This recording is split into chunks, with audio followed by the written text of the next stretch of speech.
I'll go in. I'll create a distraction. I got this. I'm okay. I might be able to hold them back long enough for the aliens to escape. It's suicide. I'm just a glorified extra, Fred. I'm a dead man anyway. If I'm gonna die, I'd rather go out a hero than a coward. Guy, maybe you're the plucky comic relief. You ever think about that? Plucky? Oh, besides, I just had this really interesting idea. Level up your fun. Tune up, your quest has now begun. Tune up, we'll show you how it's done. Tune up, tune up. Tune up, tune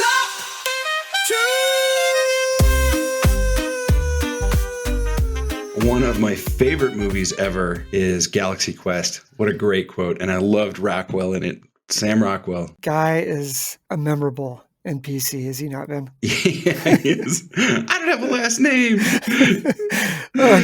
He just personifies the plight of the NPC. Yeah. Just, he's been on that show for years, never gotten his love. And The red shirt. what a I great love it. movie.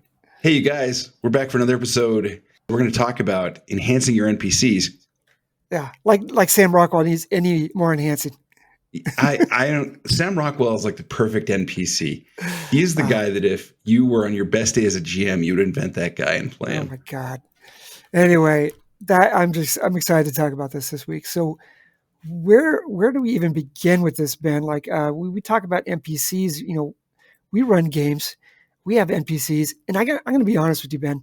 NPCs is a part that I struggle with. It's not my strong suit. It can be a challenge for people. I like your NPCs. I feel like, when I meet most of them, we kind of figure out who they are pretty quick. But I do think it's a continuum. I think that, you have some NPCs that are really well developed and some NPCs, you're just kind of transactionally there, right? I don't need to know who the stable boy is when I'm leaving my horse there for the night, unless that's significant somehow. Yeah. And I never really know which ones are going to take off. And we're going to talk about that, like how you don't get to choose which NPCs people like. If only that was the case. But what you can do is do your best to make them memorable, which is important because players need to retain the information of the week before or what things that happened. And your NPCs are a big part of that. So you got to make them memorable.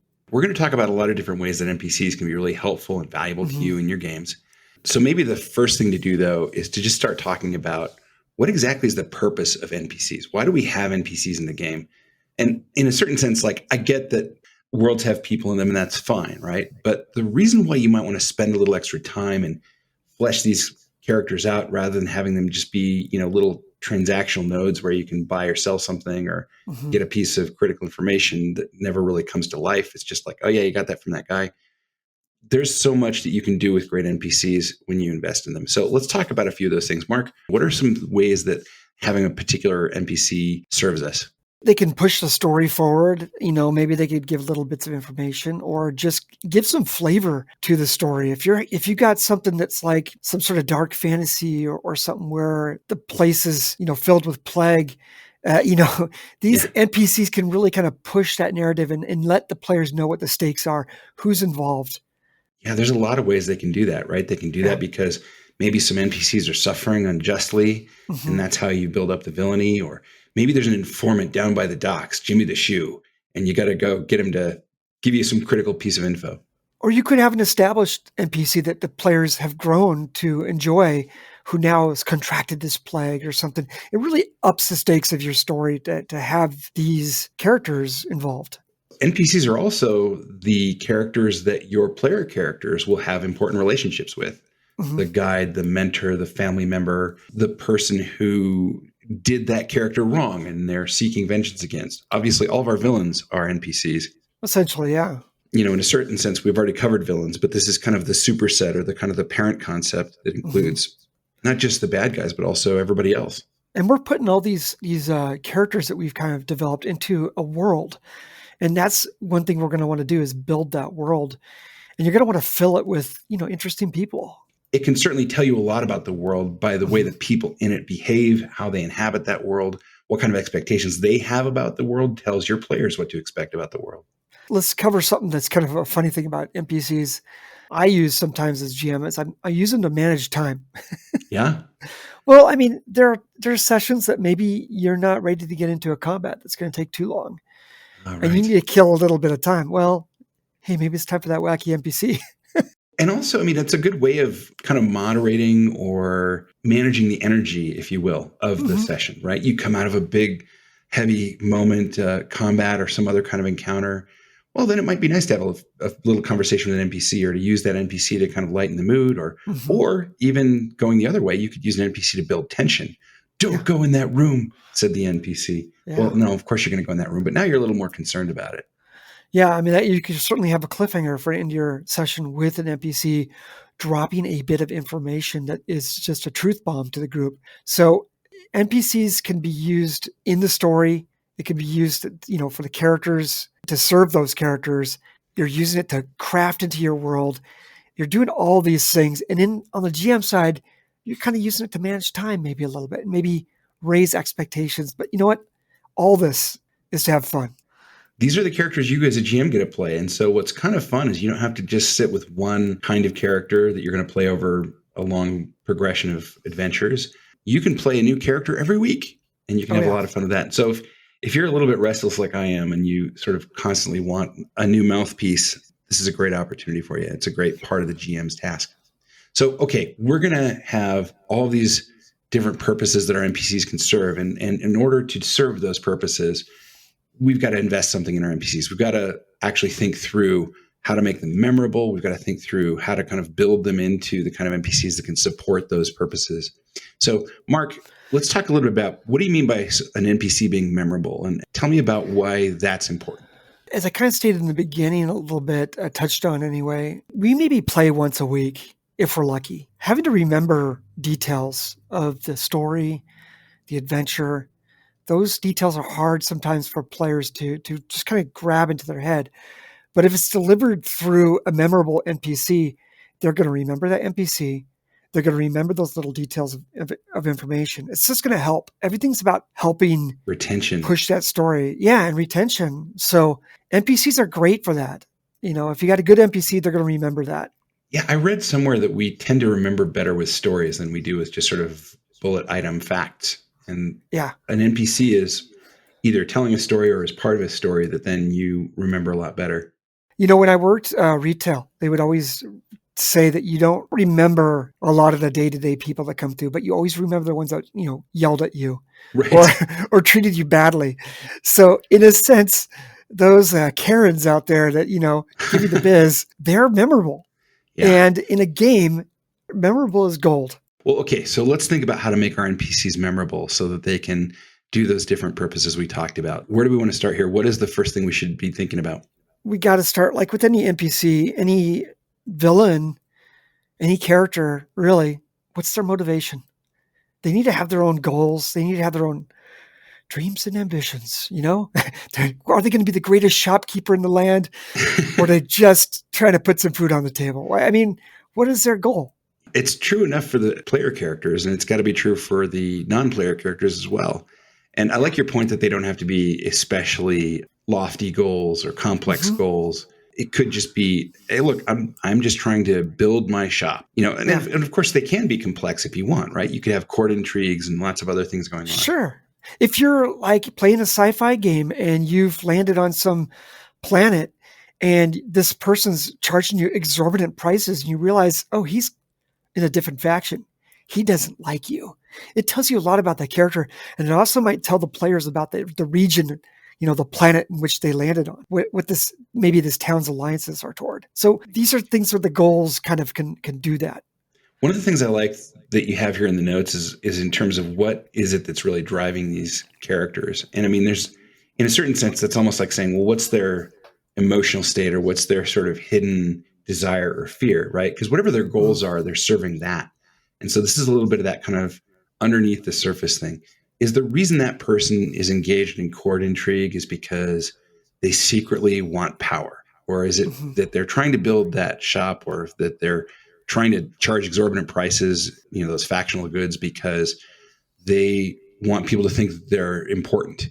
I mean, there could be lots of different things. So I think what's really cool if you can take a moment when you're building your NPCs and just say, all right, what is this person's like emotional life like? Is this somebody who's at heart a bully, or they're fearful, or something else? And then try to connect that to sort of a very actionable external goal. And I think you're going to have a great start.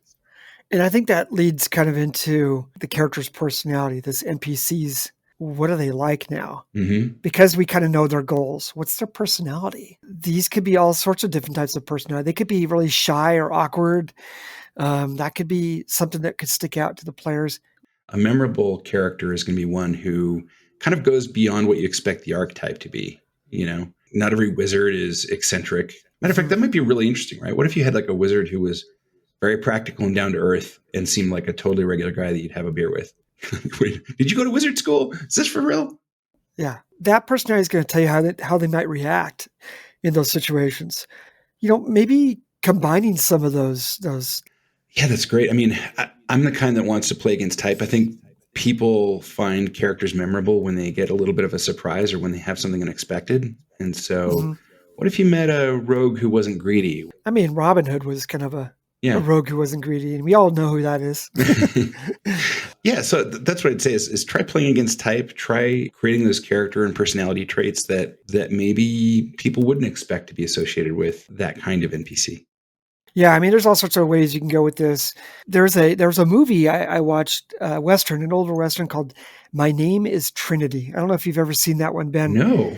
The lead character in that film is the laziest gunslinger in the West. That's fantastic.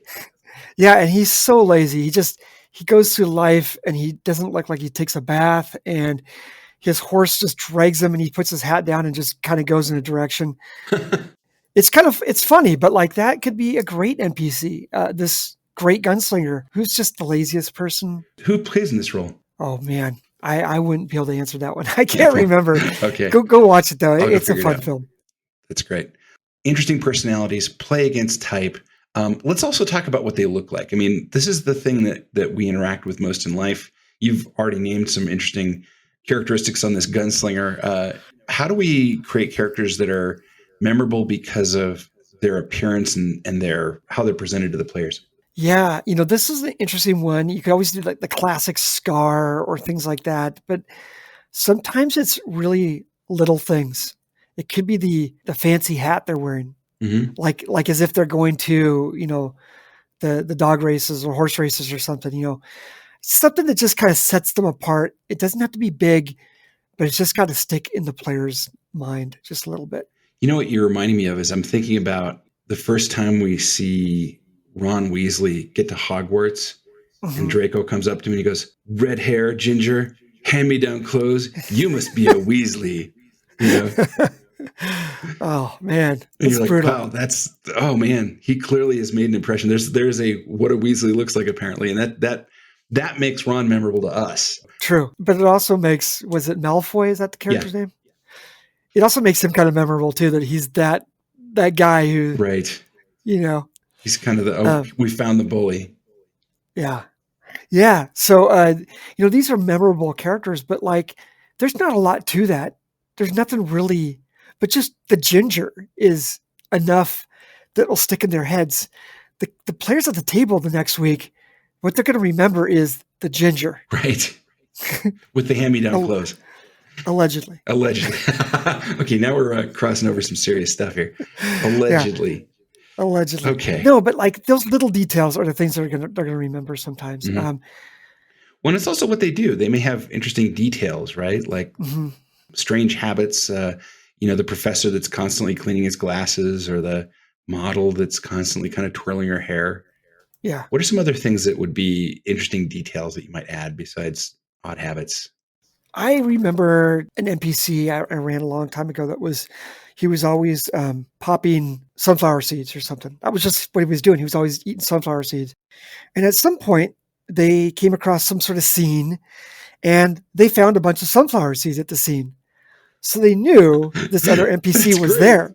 So they were able to go find that NPC because they remembered, oh yeah, that was the guy who was always popping sunflower seeds. That's fantastic. Those little details can allow you to tell stories by connecting some of those details. oh, the person had a fancy hat. Right. They were here, and you're like, that's Francesca. Right. She wears a fancy hat. There's neat things you can do with speech. We talked a little bit last week about finding your character's voice. What's a neat example of this? If you go back and read Tad Williams' The Dragonbone Chair, there's a character in there is he a dwarf? Not really. He's some kind of other species. It's a fantasy story. But it's like Danny DeVito. I don't know what he is. I'm not really sure. But here's what's cool about it, right? He's always talking in like, I am doing this. We are now walking and to doing the thing, and we are thinking, that was the way he would talk. Very distinctive kind of character in that case. Yeah. Think about all the senses too. It could just be that they smell bad. All the things about these, making them memorable, it's to serve the story. It's to make the details of your story memorable, but also like they give you avenues to tell a bigger story if they're successful, if people like them. So let's talk about like what makes the players like them, because that's Ben. I don't know what the heck makes players like them. Well, this is a really kind of important thing, right? Is that when these things hit with the players, then if you didn't have a lot of detail in these characters and you didn't really know much about them, you're going to need to learn fast, because the characters are going to want to continue to interact with these non-player characters, and so you're going to want to be ready to thicken up their story and thicken up their stuff. But let's talk about why it is that those players might be interested in these characters. I think the first thing is I've seen a lot of this happen at tables where the NPC like endured or persisted in some moment where you thought, oh, they were toast. Oh yeah. Or like the NPC that keeps hitting or making or getting dodging every time an attack comes. You're just like, or the one that hit that critical, and dropped a dragon that you guys thought was going to be a big deal. Like, oh my God, that was the NPC. I'll put this out there. He was even less of an NPC. He was just a character on the board. And all of a sudden the players are like, well, he needs a name now. Yeah. Yeah, that happens. Totally a thing. It might be that these things are a hit because you find a couple of details that your characters find especially cool. It might be that they're a hit because maybe not in combat, they do something else that's remarkable.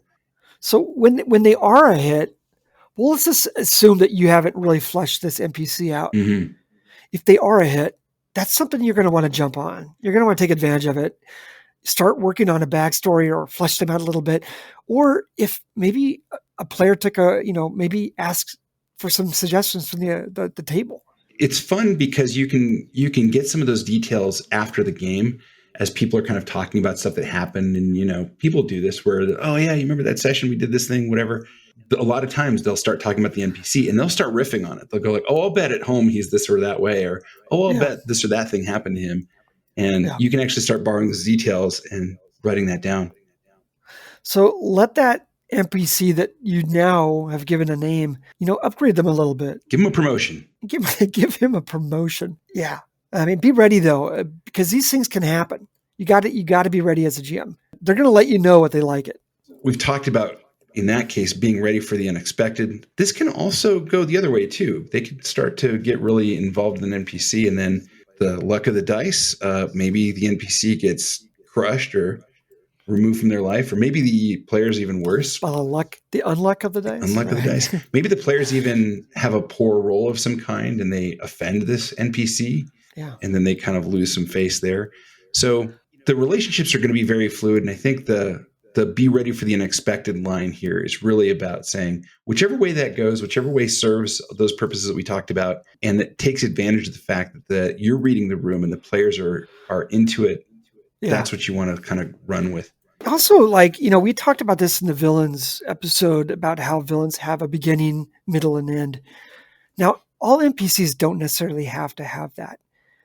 But there might be some that you might want to have an end to serve the story. I mean, they could have a beginning, middle, and end as well. So sounds ominous. You must be thinking of more things than just they get killed, right? Like they can also, NPCs could ride off into the sunset. They could betray the group. Oh, how dare you? I'm just saying that there's all sorts of avenues. They're there for you to use. They're there for you to use to evoke things from the players. Right. NPCs aren't real, you guys. Maybe GMs need to be reminded of this the way the players need to be reminded their characters aren't real. They're there as tools for you. They are. And these are things that you do want to be careful with. Let's talk a little quick about some of the things that we want to be avoiding, Ben. Yeah. Okay. So we've talked about all the things that when things go right and when we're trying to make them memorable, here's what you want to do. Here's some things to try. Here's some things to not do, which I think are, look, these are some standard rookie mistakes. Every one of these I've done, and most of them I did early on and I got wiser later. So we're hopefully going to save you, friends, some of our scar tissue here. The first one is don't info dump or marry Sue. The info Please. dump is when the character, this NPC exists basically so that they can have the GM read like 10 paragraphs of world backstory or whatever. Oh my gosh, please, can you just spare me? The info dump I've definitely done. So Mary Sue is just whenever your GM basically puts their own perspective into the game through the voice of a character, when really it's just the GM's kind of thing.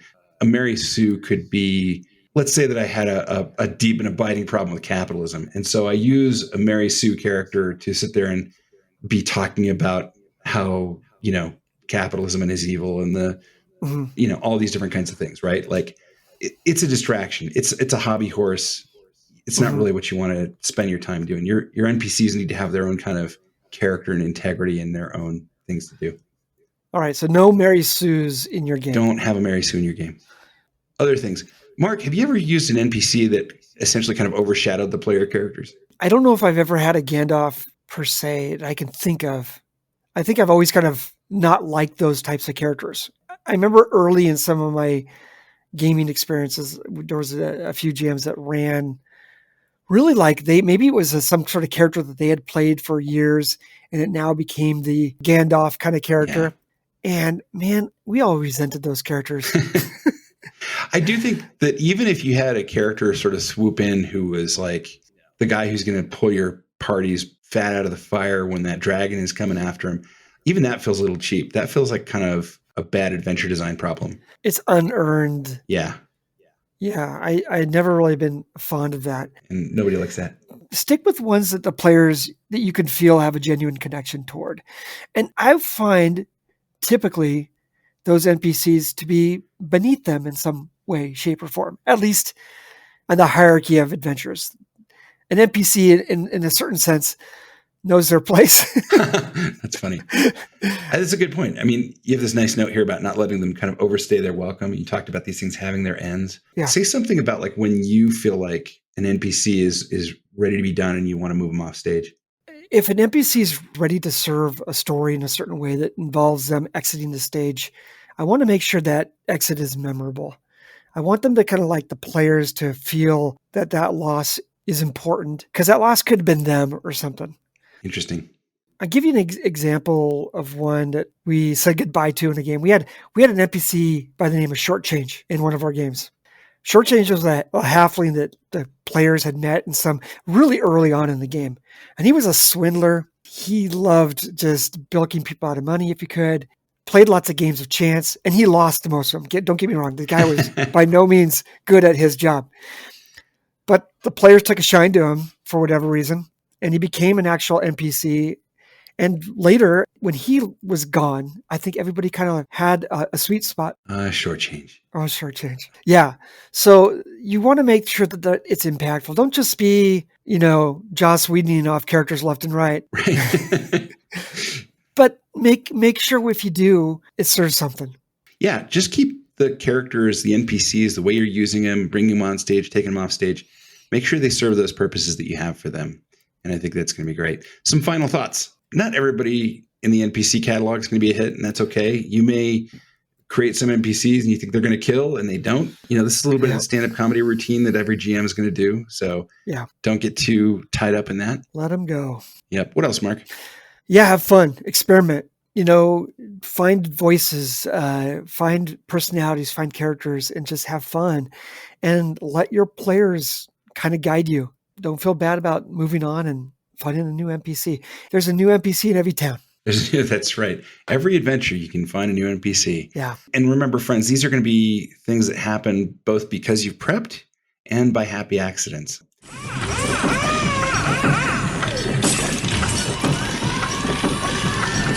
All right. That is our tune-up segment has begun. Mark, here this week, we have a question from one of our listeners. He says, should magic shops exist? And how much should magic items cost? No, they should not exist. Thank you for tuning into Tabletop Tune Up. That's My our name is Mark. show. No, okay. I've seen some exceptions that I've really enjoyed. Why aren't you a fan of magic shops? What is it that they kind of miss or do wrong? I don't think there's much of a fun story to, I got my weapon at the store. Yeah. I always loved in Lord of the Rings when they got some items from Galadriel. Right. And it felt like it was earned, and it felt like there was a story there, and it was, in some places, it was kind of sweet. Mm-hmm. So that's kind of what I want to see in a game. I don't really want to see a store where they can sell it. However, I have seen situations where people have made stores that have been very unique that I've just had a second thought about. One of my players had presented to me an idea of, hey, what do retired artificers do? They rent out items and they just charge a fee. And if you don't pay, they deactivate it. That's fascinating. And I was like, that's a great idea. Yeah.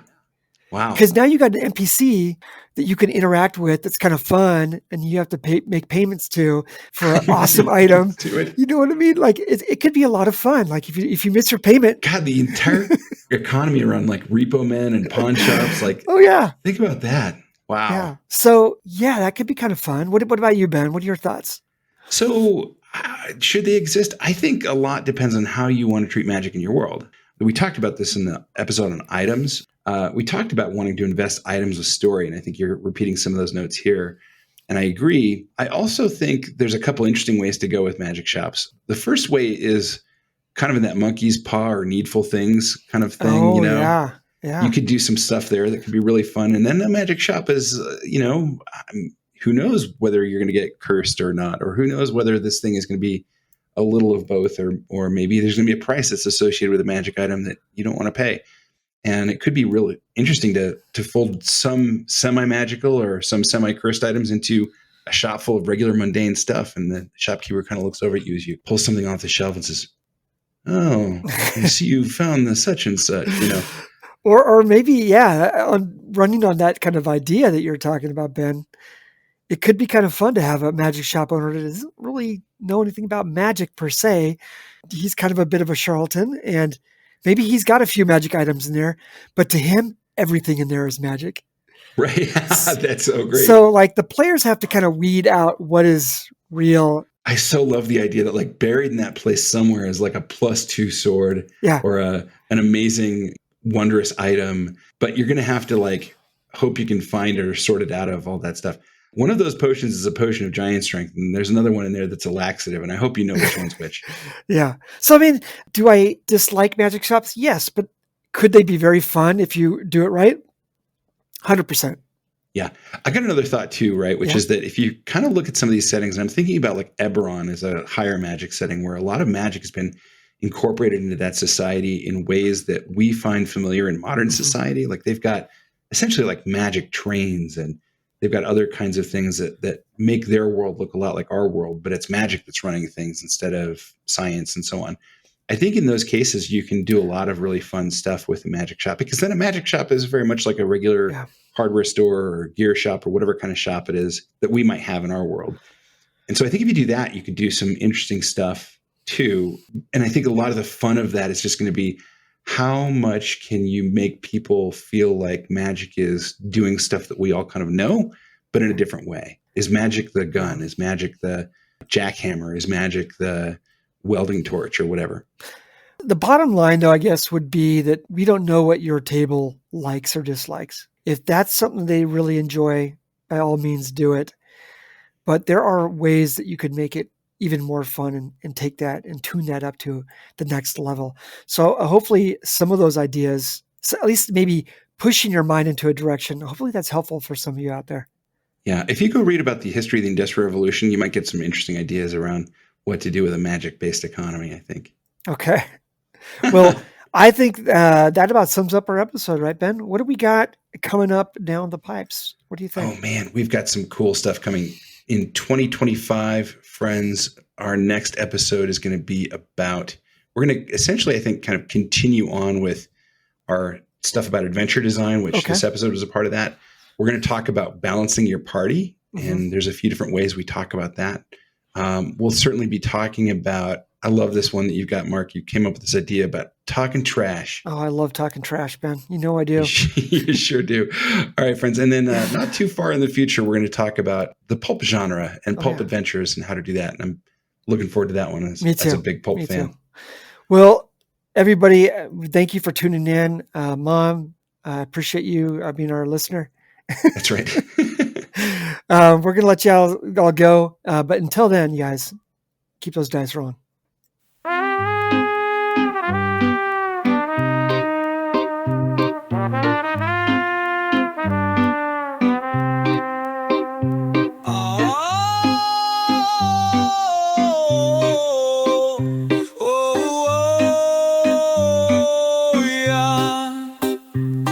Tune up, level up your fun. Tune up, your quest has now begun. Tune up, we'll show you how it's done. Tune up, tune up, tune up, tune up.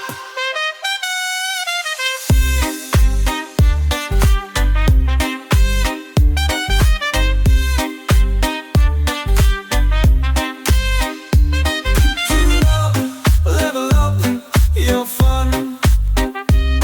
Tune up, your quest has now begun. Tune up, we'll show you how it's done. Tune up, tune up, tune up, tune up,